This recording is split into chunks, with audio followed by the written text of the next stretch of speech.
Bien, con la clase de hoy vamos a dar ya por terminado lo que es el cuasi delito. Hoy vamos a hablar sobre la responsabilidad y básicamente quién es el que comete el cuasi delito y de qué manera el código pues lo resuelve. Como dije en las primeras clases, nuestro curso va a ser un curso de lectura de código, de análisis de las normas, ejemplificación para que las podamos entender y la manera en la que se resuelven ya en casos concretos. Entonces hoy vamos a hablar precisamente sobre esa responsabilidad, cómo es que se da esa responsabilidad. Como vemos en el esquema, primero tenemos los actos propios, es decir, ¿qué vamos a entender por actos propios? Actos propios son los actos que entran en lo que es el ilícito civil y que los cometemos nosotros mismos.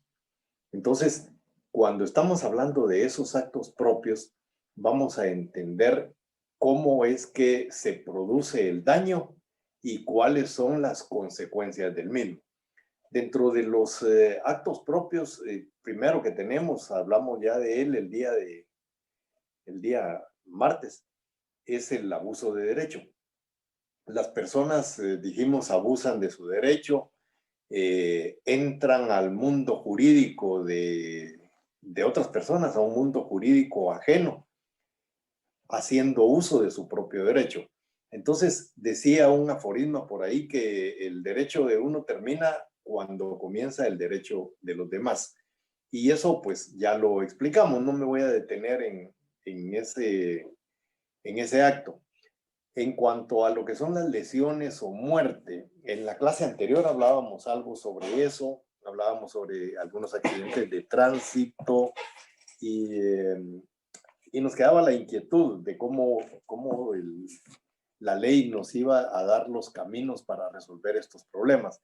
En el artículo 1655, el código establece que si el daño consiste en lesiones corporales, la víctima tiene derecho al reembolso de los gastos de curación y al pago de los daños o perjuicios que resulten de su incapacidad corporal, parcial o total para el trabajo, fijado por el juez en atención a las siguientes circunstancias.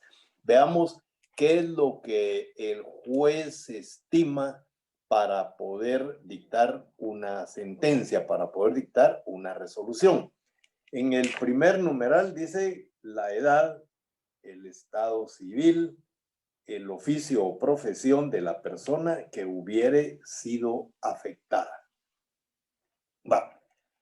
Lo que vamos a ver a partir de este numeral primero es algo de verdad tan subjetivo que es un poco difícil de establecer. Fíjense que en el tema de la edad, es decir, ¿quién vale más? ¿Un menor o un mayor de edad? Es decir, es una cuestión demasiado subjetiva establecer la edad para determinar si la condena, la sentencia del juez vaya en relación a eso. Si vemos la edad, por ejemplo, podríamos entender que un patojo, pues debiera valer más que yo, porque en atención a la edad tiene más vida, puede ser más productivo, tiene más futuro, pero todo eso está cabalmente en el futuro y depende de cómo es el menor de edad, porque si tenemos a un menor de edad que su línea va hacia, qué sé yo, hacia incorporarse a las maras, hacer un vago, hacer una persona improductiva, no lo sabemos. En el caso de nosotros, los adultos, especialmente los viejos, ya tenemos una vida que fue definida por nuestros actos, por nuestros estudios, por todo lo que hemos hecho hasta ahorita. Y entonces valorar si el menor de edad debe ser mejor atendido que un mayor de edad, les decía, es una cuestión extremadamente subjetiva. Pero la ley dice que el juez debe atender a eso, a la minoría, no a la minoría, a la edad. Es decir, ¿qué es más importante? ¿El joven o el viejo? Eso es demasiado relativo. Luego, en cuanto al estado civil, si es casado o no. Bueno, hay personas solteras que de él dependen muchas personas más, es decir, toda su familia. Hay personas que son solteros por viudez o que son solteros por divorcio o que son solteros porque son solteros. Y si son maduros, pues, bueno, a saber, ¿verdad? Pero son solteros. Pero eso no quiere decir que valgan menos que un casado, porque se entiende el tema del estado civil precisamente por eso. Si es una persona casada, tiene mujer, tiene hijos, entonces tiene que darle manutención a estas personas. Pero un soltero también puede tener esas obligaciones. Entonces, es demasiado subjetivo, decía yo, establecer quién puede ser más importante para que un juez dicte una sentencia diferente para un soltero o para un casado. Y de la misma manera, el artículo habla sobre la profesión de la persona que hubiera sido afectada. Yo, todo un abogado y notario, profesor de la Facultad de Derecho, debo de valer más que un albañil, ¿verdad? Entonces, eso, pues a mí me parece que es un tanto absurdo calificar a la persona por esa situación. Es decir, si el afectado es un abogado, pues la responsabilidad civil será mayor que si se tratara de un albañil. Es decir, ¿a razón de qué? Pero bueno, así fue como lo estimaron los señores que hicieron el Código Civil. El numeral 2 dice obligación de la víctima de alimentar a las personas que tengan derecho conforme a la ley. Ahí estamos ya más en el tema del Estado civil. Ahí sí ya podría un juez, y eso sí ya me parece un poco más objetivo, es decir, qué tipo de obligaciones tiene la persona para con otros. Y entonces así se fijaría el monto del resarcimiento. Pero ahí sí, yo pienso que ya hay un poco más de claridad. Y tercero dice posibilidad y capacidad de pago de la parte obligada. Esto sí definitivamente es lo más objetivo que pudo haber señalado el código. No podemos condenar mencionaba yo, a un albañil, a cualquier persona que tenga escasos recursos a que pague millones de quetzales en reparación, en daños a la víctima. Eso es imposible. Una persona que no tiene recursos económicos no los podemos condenar a pagos que no pueden ser. Ese es uno de los grandes problemas que ha tenido el Código Penal con respecto a las penas pecuniarias. Cuando una persona ha cometido un hecho delictivo, hay algunos jueces que han condenado a las personas a pagar unas cantidades imposibles y mientras no pagan, no salen libres. Entonces, eso no solo es imposible, es inhumano, pues. Es decir, a una persona la condenan a 8 años de prisión y a 20 millones de quetzales. Cumple sus 8 años de prisión, pero no puede pagar 20 millones de quetzales. Es decir, ¿de dónde va a sacar 20 millones para pagarlos? Probablemente cuando el delito se cometió, pero si es un delito de esos de corrupción, de de robo, de hurto, bueno, todos esos delitos que implican también dinero. Es posible que esa persona haya tenido ese dinero en algún momento, pero en el momento de la sentencia probablemente ya no los tiene. Y entonces, si lo que pretenden es, se robó 20 millones, que devuelva los 20 millones, bueno, es lo ideal, ¿verdad? Pero la pregunta es, ¿tendrá los 20 millones? ¿O ya no le queda nada, pues? Y entonces esa persona pues, va a seguir presa hasta que se muera, si no paga esa pena pecuniaria a la que ha sido condenado. Entonces, es este artículo, en ese numeral, donde creo hay más objetividad, porque se va a pagar, se va a resarcir un daño de conformidad con la capacidad que uno tiene para poder pagar. Si a mí me condenan por un daño, es decir, algo que yo haga como profesional, revele uno de los secretos que me fueron confiados. O sea, más adelante me van a condenar a pagar los daños, pero si me ponen qué sé yo, un resarcimiento de 10 millones de quetzales, pues la víctima se va a quedar esperando, ¿verdad? Porque no tengo esa cantidad para pagar. Y aunque me embarguen los bienes, aunque me embarguen mis sueldos, aunque me embarguen todo lo que tenga, no van a conseguir 10 millones de quetzales de mí, porque no los tengo. Y entonces la víctima se va a quedar sin recibir ningún pago. Y recuérdense, la Constitución Política de la República establece que por deuda no hay cárcel. O sea, si yo debo algo, no temo que me lleven a la cárcel, porque no me van a llevar a la cárcel. Y si no tengo nada, no temo que me embarguen, porque no hay nada que embargar. Y entonces, ¿cómo queda la víctima? Por eso es que los jueces tienen que apreciar esa posibilidad. En mi pueblo dicen, mi pueblo es Jalapa, para los que se preguntan cada vez que dice mi pueblo es ese, de macho perdido, aunque sea la gamarra.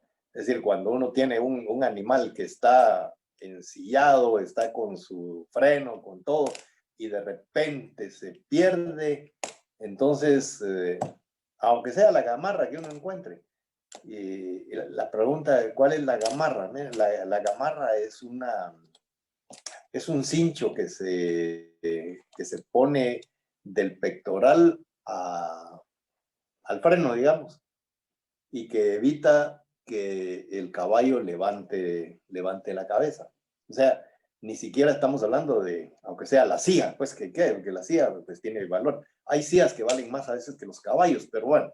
Entonces, esa norma en sí es una norma muy subjetiva, pero en el caso de la estimación del poder adquisitivo de una persona, de su capacidad económica, fijar un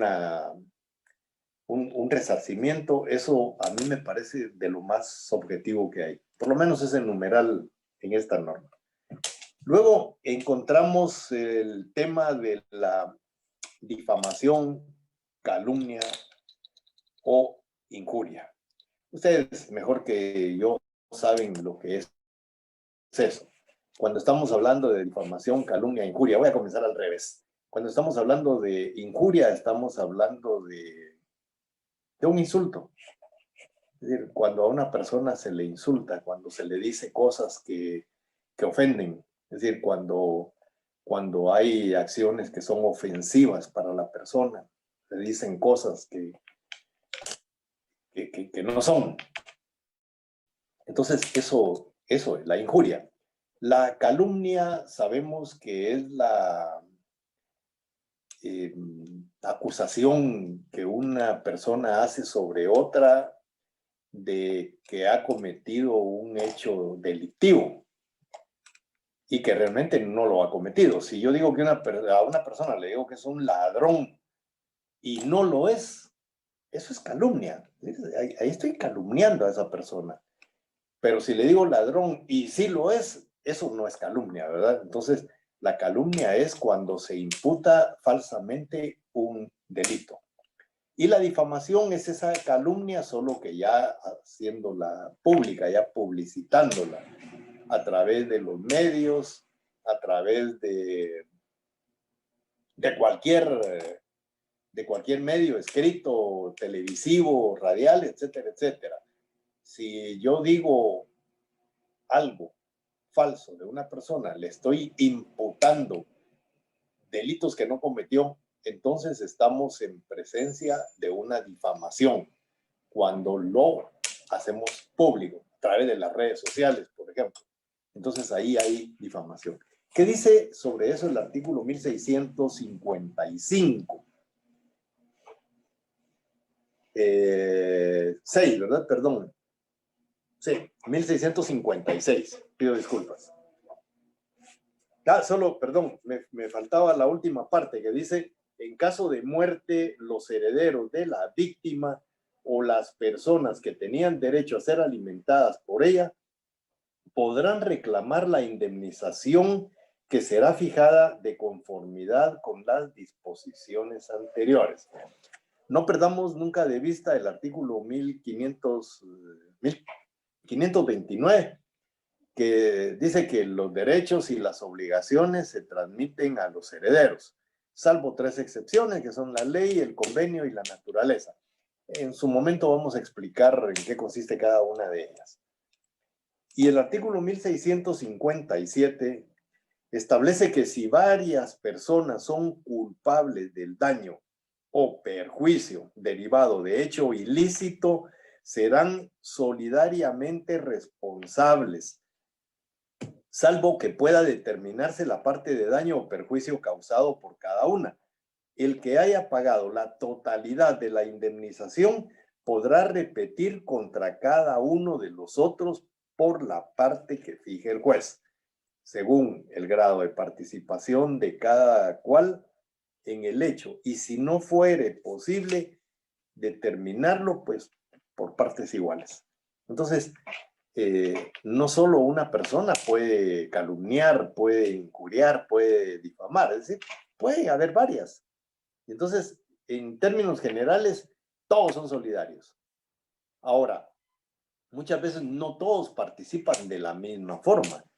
Es decir, algunos hacen más que otros y entonces la ley establece que el juez tiene que determinar el grado de participación y de esa forma va a condenar al pago de los daños y perjuicios si los hubiere.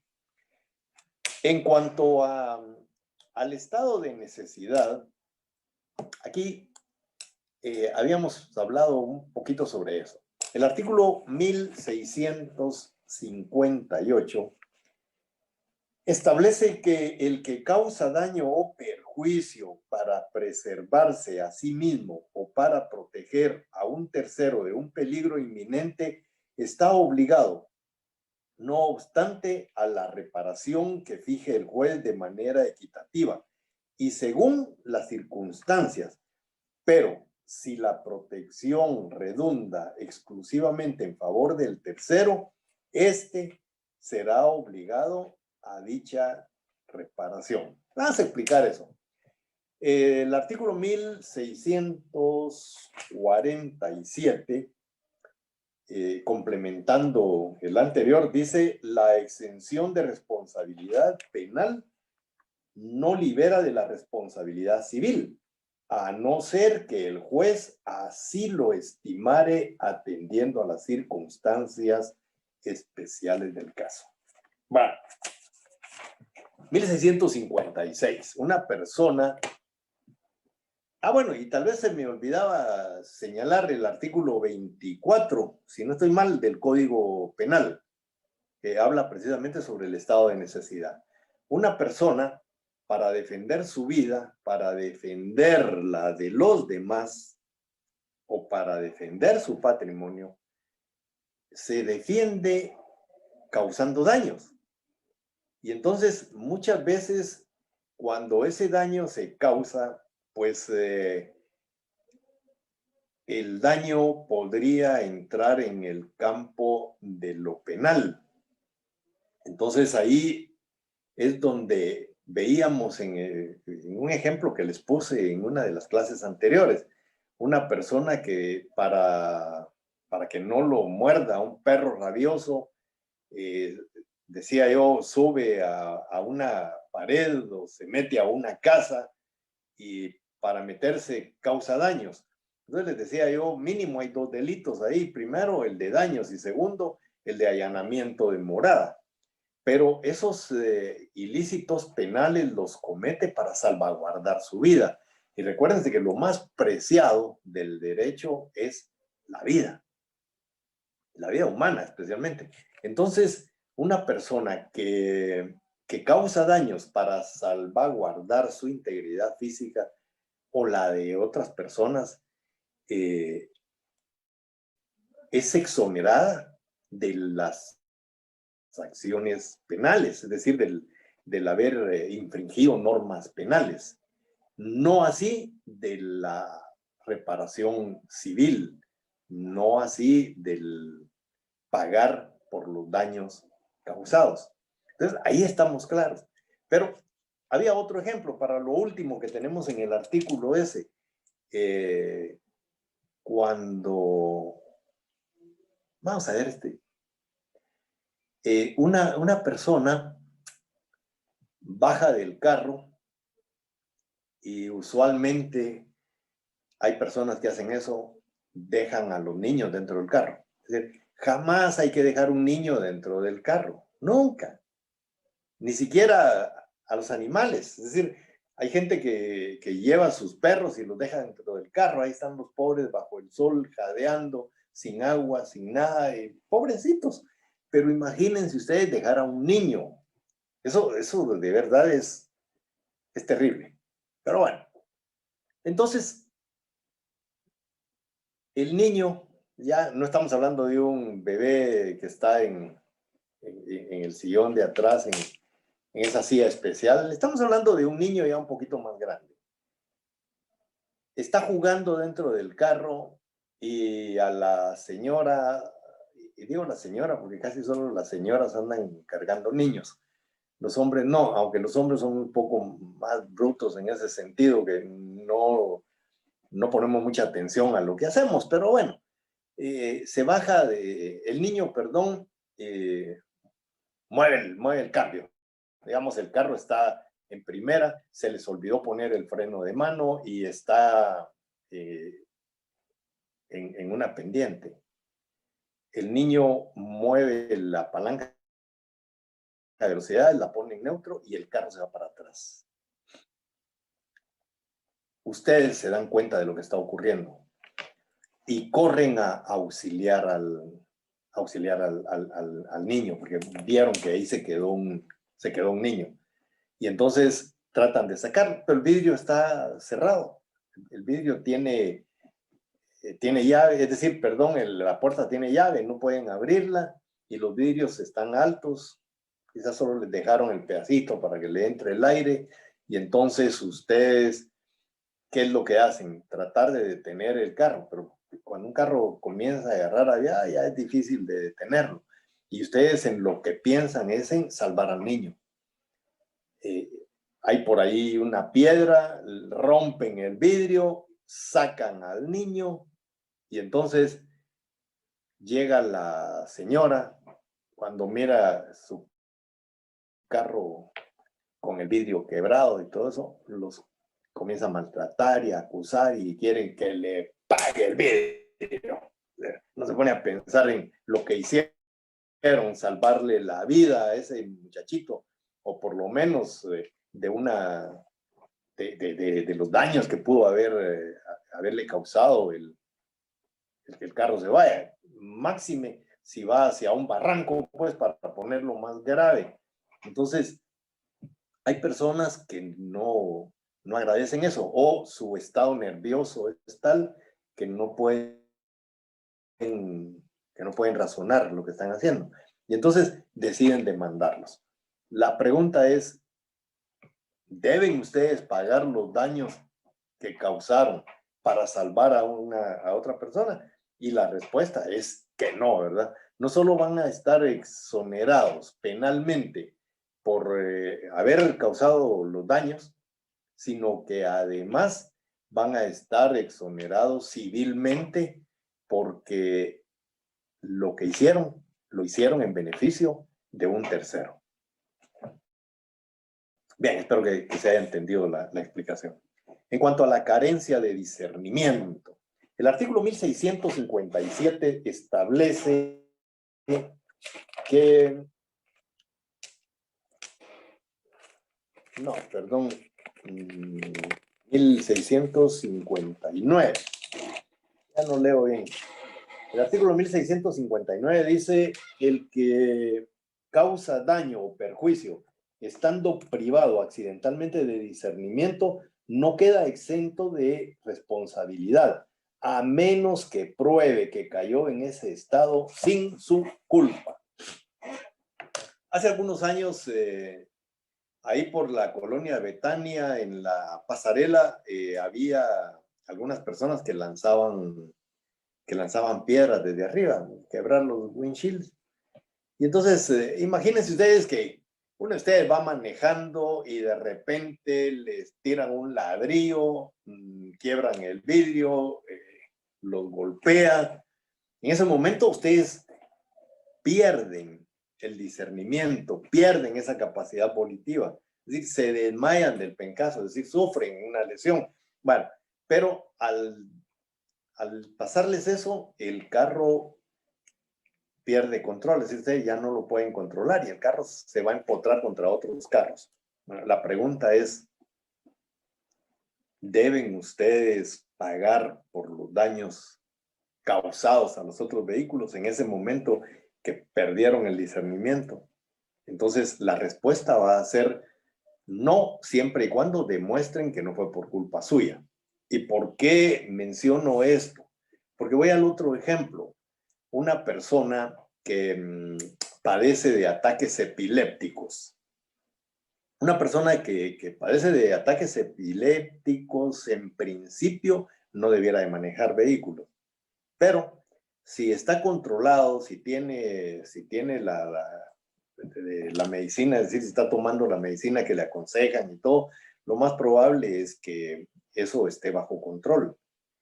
Pero, ¿qué sucede si no tomó la medicina, si en lugar de tomar la medicina se echó algunos traguitos y de repente agarra el carro y se va manejando y le da un ataque epiléptico? ¿Debe pagar por los daños que cause? Bueno, ahí es precisamente donde viene el tema de la culpabilidad. Esa persona evidentemente es culpable. ¿Por qué es culpable? Porque primero que no debía de manejar, porque sabe que tiene ataques, que tiene convulsiones. Segundo, que debe controlarse y deja de tomar la medicina. Y tercero, probablemente le entre a los traguitos, ¿no? Cosa que ocurre con alguna frecuencia. Esa persona es una persona culpable, pero no la persona que no tiene tratamiento porque no ha tenido nunca un problema de esta naturaleza y no está con prescripción médica, es decir, sencillamente no sabe que está enferma y va manejando y de repente le da una convulsión, es decir, pierde totalmente sus capacidades volitivas. Va manejando y en ese momento pierde el control, va a estrellarse contra otros carros, de repente atropella a algunas personas, etcétera, etcétera. Esta persona puede demostrar que lo que le ocurrió fue algo que estaba fuera de su capacidad. La pregunta es, ¿esta persona debe pagar por los daños causados? Desde luego que debe pagar por los daños causados. Es decir, no lo va a eximir de responsabilidad civil. ¿Por qué razón? Porque aunque no haya sido provocada, aunque no sea una cuestión que esté fuera de su control, pues ocurrió y causó daños y tiene que pagar por los daños. ¿Ya? Entonces, aquí la culpabilidad también se va a dar, porque al igual que con la otra persona, deben responder por los daños causados. La otra persona probablemente va a entrar también al campo de lo penal. Es decir, ahí ya va a entrar el tema de los accidentes de tránsito, ¿cómo se llama? De los hechos de tránsito. Esta no, pero va a tener que pagar los daños causados. Entonces, queda eximida una persona solamente si demuestra que alguien se lo provocó. Si no es así, va a tener que pagar por los daños que cause. En cuanto a los menores de edad, aquí, como decía mi abuela, pónganle asunto. Pregunta de examen, casi siempre. Y pregunto esto y lo digo porque me interesa que lo sepan. Hay algunas cosas que no les interesa aprenderlas, pero cuando digo pregunta de examen, se las aprenden de memoria. Y al final, para mí eso es importante y no me importa cómo se lo aprendan. Y tampoco me importa regalar puntos anticipadamente en un examen. Pero ¿qué dice el artículo 1660? El menor de edad, pero mayor de 15 años, y el incapaz, cuando obra en momentos de lucidez, son responsables de los daños o perjuicios que ocasionen. En los demás casos, son responsables los padres, tutores o guardadores. Miren qué interesante esto. Los menores de edad, o sea, los que tienen menos de 18 años, pero tienen más de 15, esos son los de 16 y 17, ¿verdad? No nos perdamos. Dice que ellos responden con su propio patrimonio. La pregunta, ¿con qué patrimonio? Y es que nosotros estamos acostumbrados, porque dicen que el león juzga por su condición, ¿verdad? Y nosotros estamos acostumbrados a creer, a pensar que por ser menores de edad no tenemos patrimonio. Bueno, tal vez nosotros, que no teníamos nada, pues, y que dependíamos del papá, pero hay algunos menores de edad que la familia completa depende de ellos. Es decir, estamos hablando de, qué sé yo, de un artista, de un menor de edad que gana millones de dólares, un menor de edad que ha heredado una gran fortuna, que ha heredado inmuebles. Es decir, los hay, muy poquitos, pero los hay. Y entonces, previendo esa situación, es que la ley dice que los menores de edad que están comprendidos entre los 16 y los 17 años de edad, dice que deben responder con su propio patrimonio. Y yo agrego, si lo tuviera, porque si no lo tiene, decir con qué va a responder. Lo que debe quedar claro aquí es que recuérdense que siendo menores de edad todavía están bajo la patria potestad, pero ahí es donde muchas personas cometen el error cuando un menor de edad de estas características, 16, 17 años de edad, comete un daño. Usualmente lo que la gente hace es demandar al papá por lo que hizo el menor. Pero si nosotros entendemos la ley no nos faculta para demandar al papá. A quien tenemos que demandar es al menor. Desde luego, a través de quien sobre él ejerce la patria potestad, es decir, a través de su representante legal. Pero no podemos demandar al padre, porque la ley misma nos está diciendo que ese menor responde con su propio patrimonio. Para entender un poco mejor el tema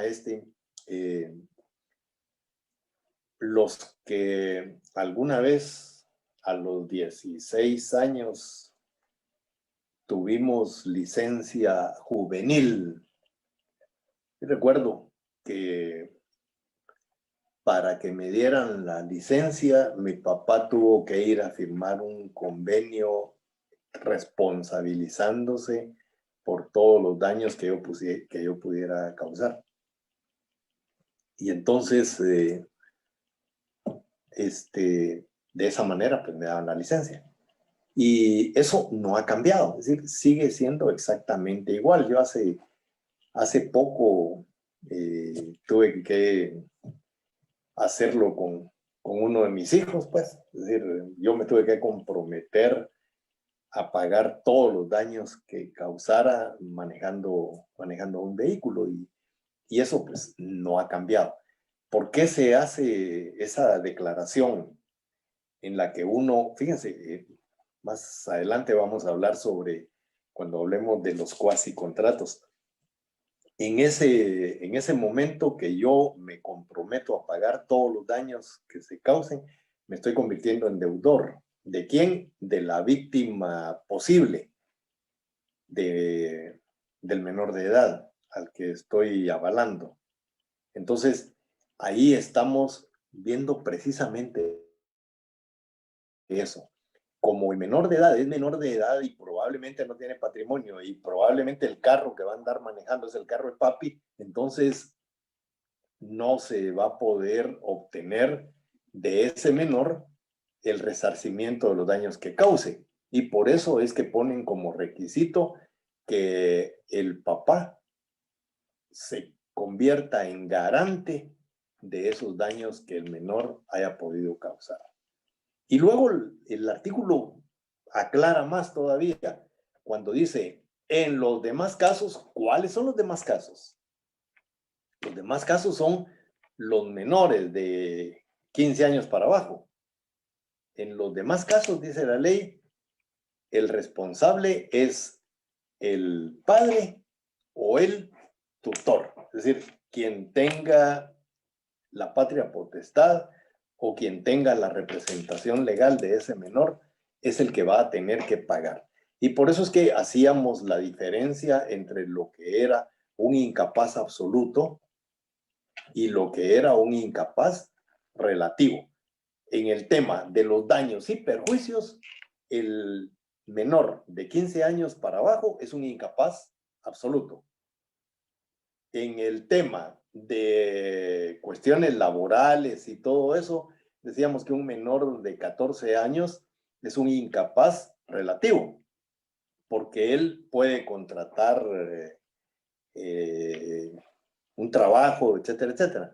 Pero ese menor de edad que puede contratar trabajo no puede ser demandado civilmente porque para el derecho civil en estos casos es un incapaz absoluto. Entonces es relativo o su incapacidad es relativa únicamente en cuestiones laborales. Va. En cuanto al Estado y las municipalidades, otra pregunta de examen. Miren, aquí ya les estoy regalando dos. El artículo 1655. A este sí pónganle mucha atención, es más complicado que el anterior. El artículo 1665 dice: el Estado y las municipalidades son responsables de los daños o perjuicios causados por sus funcionarios o empleados en el ejercicio de sus cargos. Pero luego dice, esta responsabilidad es subsidiaria. A la palabra subsidiaria, como estoy haciendo yo en este momento, pónganle colorcito o subrayenla o lo que quieran hacer con ella, pero quiero que me la resalten. La palabra subsidiaria. Dice, esta responsabilidad es subsidiaria y solo podrá hacerse efectiva cuando el funcionario o empleado directamente responsable no tenga bienes o los que tenga no sean suficientes para responder del daño o perjuicio causado. Bueno, ya en la clase anterior habíamos establecido que en el tema de las municipalidades y empleados del Estado, el responsable es el patrono. ¿Y quién es el patrono? El Estado o las municipalidades. Y si ellos causan daños, el responsable es ¿quién? El Estado o las municipalidades. Pero la segunda parte de este artículo dice que el Estado y las municipalidades serán responsables de una manera subsidiaria. Subsidiaria. Y les dije, resalten esa palabra. ¿Por qué? Bueno, cuando estamos hablando de subsidiario, estamos diciendo que el Estado y las municipalidades van a responder por los daños causados por el empleado, sí y solo si el empleado no tiene bienes con que pagar los daños que haya causado. Si tiene con qué pagar, entonces el Estado y las municipalidades no tienen por qué pagar. Por eso son subsidiarios. Sin embargo, recuérdense que el Código Civil fue promulgado y entró en vigencia en 1964. La Constitución en 1985, ¿verdad? Si no estoy mal. Y entonces, cuando la Constitución de la República entra en vigencia, muchas normas del Código Civil quedan derogadas, porque la Constitución sabemos que es la ley superior. No hay otra ley superior a la Constitución. Y entonces, este artículo queda modificado de alguna manera. Veámoslo. El artículo 155 de la Constitución Política de la República de Guatemala establece que cuando un dignatario, funcionario o trabajador del Estado en el ejercicio de su cargo infrinja la ley en perjuicio de particulares, el Estado o la institución estatal a quien sirva será, y aquí subrayan esto en su Constitución, dice, será solidariamente responsable. Miren cómo cambió la norma. El artículo 155 establece que el Estado y las municipalidades serán solidarios. Y ser solidarios y ser subsidiarios, hay una gran diferencia. Cuando la ley dice en el Código Civil que los empleados, funcionarios, etcétera, etcétera, del Estado, de las municipalidades, comete o causa un daño, dice que el Estado y las municipalidades van a ser subsidiarios, ellos van a pagar únicamente si la persona no tiene plata para pagar. En cambio, la Constitución de la República modifica ese artículo específicamente en esa parte. En lugar de dejar esa responsabilidad como subsidiaria, la convierte en solidaria. ¿Eso qué quiere decir? Eso quiere decir que la víctima de daños causados por un funcionario público o empleado municipal puede demandar al Estado o a la municipalidad. Ya no tiene que establecerse si el empleado tiene o no tiene recursos para pagar los daños causados. Entonces, en congruencia con el artículo 1649 que dice que el patrono es responsable, cuando hicieron el Código Civil, en esa parte, imagínense ustedes, dejan al Estado y a las municipalidades con ese privilegio. Es decir, si es que no tiene el otro para pagar. entonces pagamos nosotros. No, ahí fue ese artículo, me da la impresión que fue un artículo de complacencia. Es decir, no quisieron afectar al Estado ni a las municipalidades. Entonces, el artículo 1649 es genérico y dice el patrono es responsable. No dice el patrono que no sea la municipalidad ni el Estado. No, eso lo arreglaron más adelante, cuando vieron que al decir el patrono se está refiriendo a todos, entonces decidieron, me imagino, estoy especulando, que para complacencia de del Estado y de las municipalidades, lo dejaron como una cuestión subsidiaria, cuando realmente lo que debía de prevalecer es lo que dice el 1649, que el patrono es responsable. Y entonces la Constitución Política de la República de Guatemala modifica eso de subsidiario por solidario. Va, valga la explicación y el ejemplo. En cuanto al apremio y prisión ilegales. El apremio es una medida que utilizan los jueces para hacer que una persona comparezca ante él a deducir responsabilidades. En lo civil se llama a una persona que comparezca ante el juez civil una vez, no comparece, otra vez, no comparece, otra vez, dice la ley que ya puede hacer uso de la fuerza pública, y entonces lo van a traer, pero no lo llevan preso, sino que solamente llevan a presentarlo ante el juez civil. Pero cuando habla el código, cuando dice, cuando se expresa en el sentido de que también puede haber una prisión ilegal, ¿a qué se está refiriendo?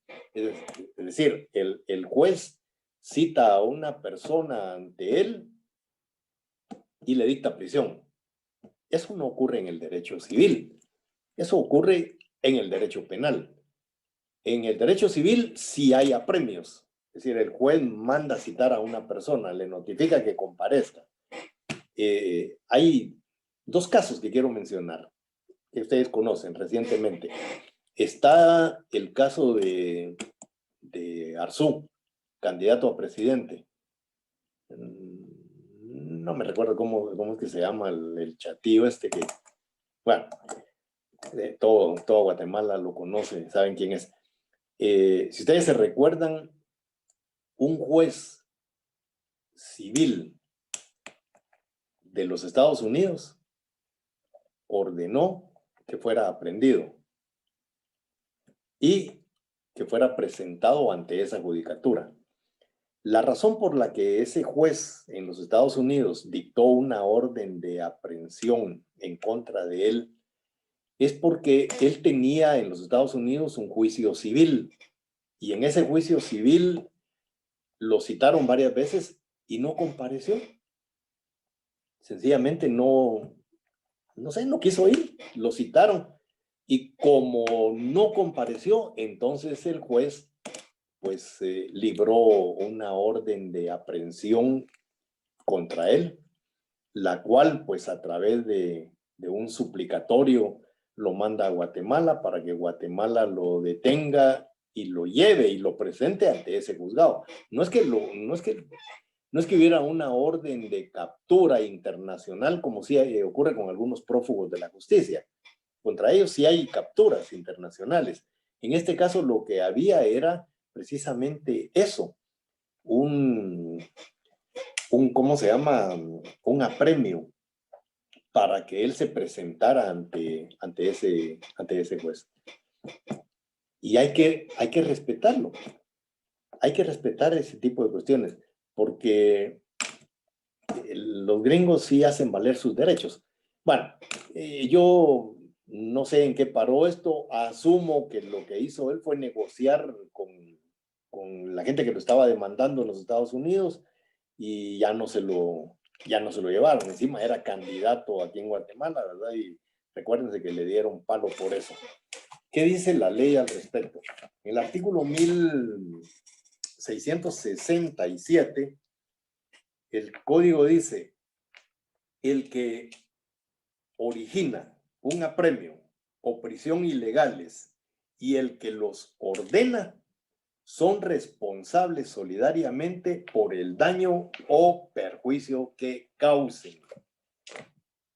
Y encima puede ser delictivo. Y entonces, el caso más reciente, hipotéticamente, pensémoslo, hipotéticamente, de lo más reciente que tenemos, una juez que dicta una orden de captura en contra de un magistrado electo. Bueno, fue a petición del Ministerio Público. Y entonces la pregunta que nosotros nos haríamos para atender el tema, les dije, estamos especulando. Ahorita no estoy hablando en serio, solo especulo. Si el Ministerio Público pidió una orden de captura, ¿para qué son las órdenes de captura contra las personas en el derecho penal? Para que las personas comparezcan ante el juez y que el juez dilucide lo que va a pasar. Lo liga a proceso o le da una libertad simple por falta de mérito. Y entonces, pero se consigue dos cosas, ir por él y presentarlo ante el juez. Bueno, si la solicitud del Ministerio Público hubiera sido ilegal, algo que aún no se ha determinado si fue o no legal esa orden de captura, y la juez Aifán la ordena, tampoco se ha determinado si actuó dentro del marco legal o lo hizo con abuso de autoridad y bueno, y hay otros delitos más. Eso tampoco lo sabemos. Ahorita solo estamos especulando y entonces vamos a irnos a la parte negativa.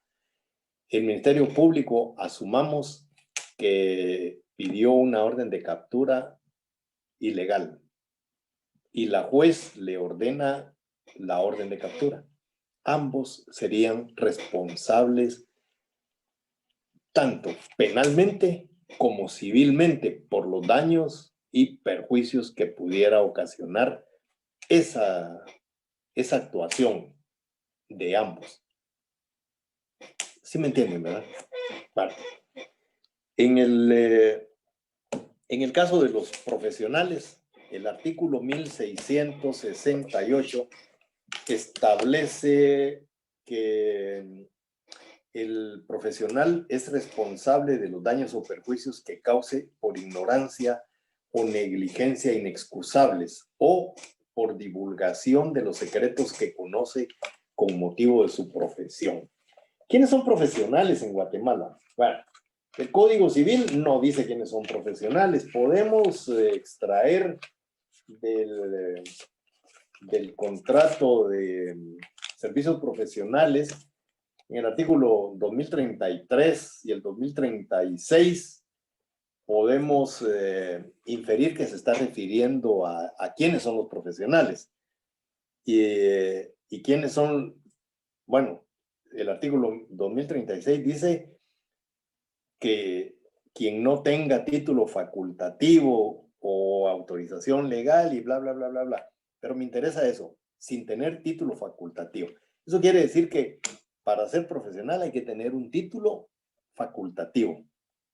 Y luego el artículo 2033 habla de las prescripciones de la ciencia o arte de que se trate. Y en este caso, los profesionales, pues de conformidad con la ley de colegiación profesional obligatoria, pues tenemos que registrarnos, ¿verdad? Y entonces podemos inferir que un profesional es alguien que tiene un título, que lo faculta, por eso habla de facultativo, y que además de eso está inscrito en el colegio que le corresponde. Entonces, ahí estamos hablando de profesionales. Pero bueno, los profesionales, dice ese artículo que somos responsables por los daños que podemos causar. El profesional dice que es responsable por los daños o perjuicios que cause por ignorancia. Un profesional no puede argumentar ignorancia. Es decir, yo soy abogado y notario y mis actuaciones están dentro de las facultades y de los conocimientos que se supone que yo tengo. Puede ser que sea un ignorante, que no sepa nada de derecho, pues, pero tengo el título y estoy y cumplo con todos los requisitos que establece la ley, pero no me pueden a mí decir que soy ignorante. Yo no soy ignorante. Un profesional en su profesión no puede ser tildado de ignorante.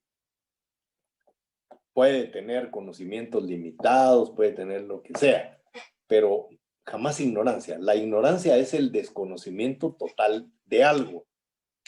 Y algo sabemos los abogados. Entonces, no nos pueden tildar de ignorantes en nuestra profesión, en lo que hacemos. Luego dice, por negligencia, ahí sí, y negligencia, y todavía agrega inexcusable. Ningún daño causado por negligencia es inexcusable. Todos los daños que causemos por negligencia los vamos a tener que pagar. No hay una manera de que nos puedan exonerar de eso. Es decir, negligencia es negligencia. No hay para dónde. Entonces, un profesional, un abogado, revela lo que le cuenta a uno un cliente. Recuérdense que existe lo que se llama el sigilo profesional, ¿verdad? Nosotros debemos guardar el secreto de lo que nos cuentan. Si a mí llega alguien a contratarme como abogado y me cuenta las atrocidades que hizo, obviamente no voy a aceptar su caso. Pero no puedo ir a divulgar, miren, a mí el señor fulano de tal me dijo que él mató al fulano de tal y que lo hizo de tal y de tal manera. Yo no puedo hacer eso. Es decir, si yo hago eso, estoy faltando a la ética, estoy faltando a mi profesión y estoy causando daños. Porque esa persona que está confesándome haber cometido un hecho delictivo, puede ser que con otro abogado pues salga de su problema, ¿verdad? Pero si yo voy a declarar lo que él me contó, entonces eso definitivamente va a causar daños. Lo van a meter preso, a mí me van a deducir las responsabilidades por los daños y perjuicios causados. Si es una de esas personas bravas, probablemente me van a deducir más cosas y se van a quedar sin profesor para el próximo semestre. Entonces, bueno, uno tiene que guardar ese sigilo profesional. No revelar secretos que le han contado a uno por razón de la profesión. En cuanto a los actos de terceros, bueno, ahí tenemos en el primer caso la representación. La representación la vamos a encontrar en lo que son las personas jurídicas, que sabemos que por ley tienen que tener un representante legal. El representante legal va a causar daños. La representada, la persona jurídica, no causa daños. El que causa daños es un ser humano y en este caso la persona que lo representa. Y el artículo 1664 dice: las personas jurídicas son responsables de los daños o perjuicios que causen sus representantes legales en el ejercicio de sus funciones. Cuando dice que son responsables de los daños, se refiere al resarcimiento de los mismos. Es decir, todos los daños que cause el representante legal de una persona jurídica, la persona jurídica va a responder civilmente por esos daños y va a tener que pagar las indemnizaciones que correspondan. Entonces, las personas jurídicas no están exentas de esa responsabilidad civil. Ahora, si se cometió un delito, pues el que cometió el delito tiene que pagar por él, ¿verdad? Ya dijimos que la responsabilidad penal es indelegable. Entonces, un representante legal que comete un delito, él va a tener que enfrentar a la justicia penal. Y en el caso del pago de los daños y perjuicios civiles que se causen, la persona jurídica es la que va a tener que responder por los mismos. Luego tenemos el mandato. y tenemos la comisión. Sobre el mandato y la comisión, en este momento no voy a hablar mayor cosa.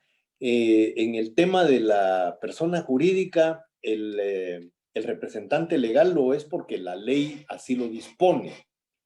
En el caso del mandato, el mandatario representa los intereses del mandante, pero es por un contrato, no es porque la ley les diga que así tiene que ser, sino que la ley, perdón, sino que las partes convienen en crear una figura que se llama mandato, que vamos a ver en el próximo semestre. Y en el tema de la comisión, ahí no tengo mucho que hablar porque no lo vemos en mi curso, lo van a ver en Derecho Mercantil, pero es muy parecido a un mandato en el sentido de que hay personas, los comisionistas, a las que se les encargan determinadas cosas sin que exista un mandato. Es decir, en el derecho mercantil, si yo quiero vender unos carros que tengo, me busco a una persona que me va a cobrar una comisión por venderlos. Entonces yo le encargo la venta de eso, pero eso es sin que se dé un mandato. Lo van a ver ustedes en derecho mercantil con más profundidad. Y en el tema de los deberes de vigilancia, aquí sí me interesa que también le pongan atención. También pregunta de examen. Nah, esto es para los maestros que me están viendo. 1661. ¿Sí?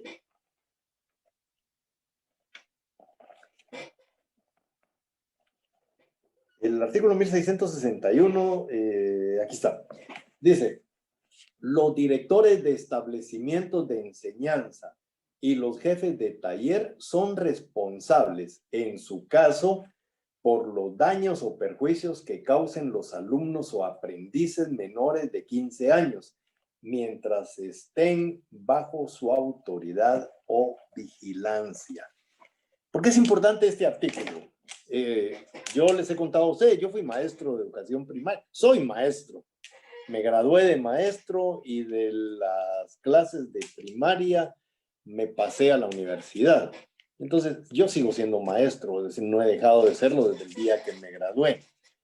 Y recuerdo perfectamente cuando estaba en la escuela primaria, cada vez que algún niño causaba un daño, lo primerito que hacía la directora era llamar a la maestra o al maestro. Y luego el maestro llamar al papá del niño que había causado el daño. Y luego, pues el papá tenía que pagar los daños causados por el niño. Si leemos el artículo, dice, el responsable es el director. ¿Por qué? Porque los niños están bajo su cuidado. En el tema de los maestros, yo me recuerdo perfectamente, me tocó muchas veces ser el único varón entre varias mujeres. Era en algunas escuelas solo había maestras y yo era el único hombre ahí. Y entonces, al salir a recreo, las maestras por grupos siempre están enemistadas, ¿verdad? Entonces, las mujeres siempre son así, hacen sus grupitos y están peleadas con los otros grupos. Y entonces hacían sus grupos y se reunían en el aula de alguna de ellas a refaccionar, a platicar, a saber qué cosas, ¿verdad? Yo pues obviamente no me unía a ninguno de esos grupos, primero porque no me interesaba lo que pudieran platicar y segundo porque yo no estaba tampoco metido en los líos que ellas se andaban cargando. Entonces lo que yo hacía era jugar con mis niños. Con los varones jugaba fútbol, con las niñas jugaba básquetbol, les enseñaba en donde había cómo enseñarles. Cuando estaba en primer año, pues no hubiera sido nada raro que me vieran jugando de repente jacks con algunas niñas, pues, es decir, son algunas de las cosas que uno, pues, como maestro tiene que hacer. Pero en el recreo generalmente era donde ocurrían todas estas tragedias, ¿verdad? Los niños causaban daños. ¿Por qué? Porque andaban sin vigilancia. Los recreos tienen que ser dirigidos y ahí es donde se puede aprovechar mucho del talento de un niño. Ahí es donde uno puede ver las habilidades que tiene un niño. De ahí puede sacar uno un Messi o un cualquiera de estos futbolistas, porque ¿quién mejor que el maestro para ver las cualidades que tiene ese niño? Pues entonces, cada vez que había algún daño causado por los niños, ¿a quién le caía tocar pagar los daños? Era a los papás, ¿verdad? Inmediatamente los llamaban. Entonces, el papá debe de saber que sus hijos los fue a dejar a una escuela, a un centro educativo, y que el responsable es quien dirige ese centro educativo. Y el que tiene que pagar por los daños es el director, porque los niños están bajo su cuidado, no los maestros, no los padres. El artículo es clarísimo, debe pagar el director. Y lo mismo ocurre con los talleres donde hay aprendices, pero establece el mismo artículo que se trata de menores de 15 años, o sea, de 15 para abajo. Donde ya son de 16 para arriba, no. ¿Por qué? Porque el artículo 1660, si ustedes recuerdan, dice que ellos responden con su propio patrimonio. Entonces, para no entrar en colusión perdón, no en colusión, en colisión, esas dos normas es que queda de esta manera. Pero el director es quien tiene que pagar. Lo mismo ocurre para el caso de los tutores. En cuanto a los daños derivados de los animales, ya lo explicamos, igual lo derivado de las cosas, de los daños causados por cosas.